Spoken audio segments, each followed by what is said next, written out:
Hello and welcome to this video by the University of Reading, all about the UCAS application process. So a very warm welcome. My name is Rachel and I'm from the Global Recruitment Team at the University of Reading, and I'm a UK Student Recruitment and Access Officer.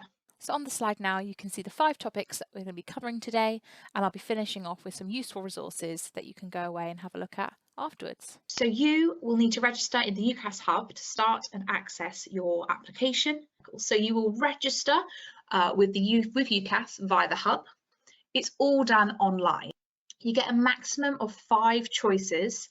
There are some choice restrictions. So if you're looking at doing medicine, veterinary, or medicine science or dentistry, then you get a maximum of 4 choices. You can't apply for both Oxford and Cambridge, and there is a small cost with applying to universities via UCAS. Currently, at the moment, at the time of filming this, the cost is £22 for one choice or £26.50 for 2 or more choices. So the application timeline. So as you can see on the screen, May is when the UCAS registration opens. So this is the May when you're in your first year of college or you're in year 12 in sixth form. So this is your opportunity to sign up to the UCAS Hub, start collating your research. Then when you get to the September, this will be when you're in the start of your second year of college, or maybe you're in year 13 now. And this is when you can start filling in your application. In October is the deadline for applying to Oxford or Cambridge and most medicine, dentistry and veterinary science courses. So if you're thinking about applying to either Oxford or Cambridge or one of those courses listed, then do make sure you've got your application in for that October deadline. Then after the Christmas holidays in January, that is when the UCAS Equal Consideration application deadline is. So it's really important to make sure you meet that deadline, but also be aware that your college or school might have an earlier internal deadline. So make sure you're aware of what that is. Also worth knowing that student finance opens usually around about February. So once you've got your application in for UCAS, you then do need to apply for your student finance, and it's really important that you meet the deadline, which is usually around about May, so that you get all the finance available for the start of your course. So looking ahead further on, so you've applied to your chosen universities via UCAS, you've met that deadline in January, then you might be invited to attend a visit day or an applicant day. And these are kind of depending on the university, they'll be about February or March. And these are a fantastic way to find out even more about the course that you've applied for, as well as meet lecturers and other students. Also in February, UCAS Extra will open, and UCAS Extra is if you've used all of your 5 choices on your application and you've not got any offers. You could still then find a place using Extra. When we get into kind of May or June, you should have received your responses from the universities that you've applied to, and now you need to have a think and reply to these offers, and you will make 2 choices. So you will make a firm acceptance and an insurance acceptance. So your firm acceptance is your first choice. That's the university you really want to go to. That's your number 1 pick. And then you'll have an insurance acceptance, which is your second choice. And that's there just in case you don't achieve the grades required for your first choice, you've still got a place kind of lined up for September when you're wanting to go to university. It's also worth remembering, if you don't get any offers, don't panic. It's not the end of the road. There's still opportunities for you. You could go through UCAS Extra, or you can go through clearing, which takes place around about a results day in August. And that is when you'll be calling up different universities, checking to see what spaces they've got available on courses, and checking to see if you've got the required grades to go on those. As I mentioned, then in July, clearing will open, and then in August, that is when we've got the A-level or the BTEC results are published, and that is when you can have a little look to see if you've met the conditions of the course that you're wanting to go to, your first choice. So completing the UCAS application form on the UCAS Hub. So first of all, you will have registered at ucas.com/apply. You'll then have a few different sections that you need to complete. You can save as you go. They don't need to all be completed at the same time, and you can see the different sections in the yellow box on the screen. Your teacher or advisor will then add their reference onto your application. And then after that, it is sent off to UCAS, and UCAS will work behind the scenes and get your application sent to the appropriate institutions that you have applied to, and then they will review your application and make a decision based on the information you have given. And on the screen now, you can see a range of different ways that you can use the UCAS Hub for effective research. So things such as finding out about when open days are, looking at different courses and universities, and also the UCAS tariff points calculator. And of course, it's where you're going to start your application. So it's a great idea to familiarise yourself with the UCAS Hub.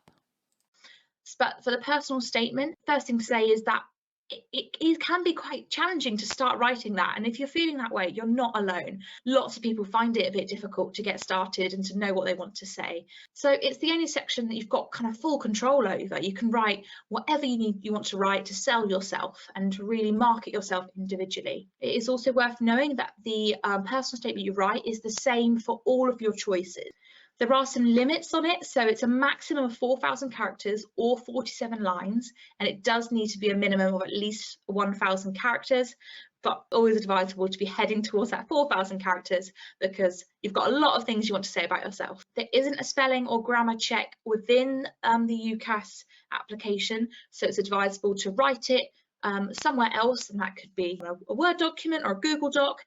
Make sure you've checked your spelling and grammar. Get somebody you trust to also have a little look through you and point out any kind of silly mistakes you might have made, and then you can paste it into your application when you're ready to submit it.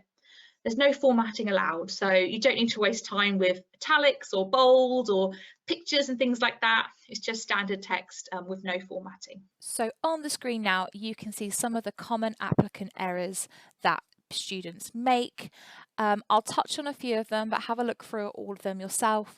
So it's really important to make sure you don't tick any incorrect boxes, such as the unspent criminal convictions box, because that could delay your application. Also things such as making sure you put in your qualifications and your predicted grades correctly. Also, making sure that you add in details of things such as your any disabilities or special educational needs, or if you've been in care. Sometimes universities will use the information you put down on your application to automatically process things, so it's important to make sure you fill in all your information correctly. Do not get locked out of your application by forgetting your password or any username information. So make a note of it when you sign up to the Hub so that you can always make sure you can log on in the future. So after you've submitted your application, there's a few things that you might be asked for. So it might be that there's an admissions test as part of your application process, something like the National Admissions Test for Law. It might be that you've got a course that has an interview as part of the application process, and it's worth, when you're doing your research, that you have a little look to see if that is the case. It's advisable to make sure you check all the information really carefully to make sure you bring along anything they need from you. Portfolio. So some of our courses, and these might usually be for creative subjects, might have a portfolio aspect of the application process. So you need to bring along a portfolio and show them your work. And again, this is a great way for them to get to know you better, for you to talk about some of your work. And then a visit day. So this will not affect your chance of getting an offer, and sometimes these are done after students have been given an offer, but it's a great opportunity to see the university again and for them to give you more information on the course. You might get to meet other students who've applied, and it's a little bit more in depth than an open day. So if you've already been to an open day at the university, the visit day will be a little bit different, so advisable to go along if you're able to. So replying to offers. So you can sign into the Hub to check your application progress at any time, to update any details, but also to view and reply to offers. And a reminder, you can only hold up to 2 offers, so that's 1 firm and 1 insurance. So it might be that you get an unconditional offer, and this is a little bit less common, but this is where a university has looked at your predicted grades or looked at your already achieved grades, and they've said, you know, you hold enough qualifications to be able to come to us regardless of results that you get in the August. The most common offer is a conditional offer, where the university says, yep, you can absolutely come and study with us, but you need to get X, Y, and Z in your results in order to come to us. There's also a contextual offer.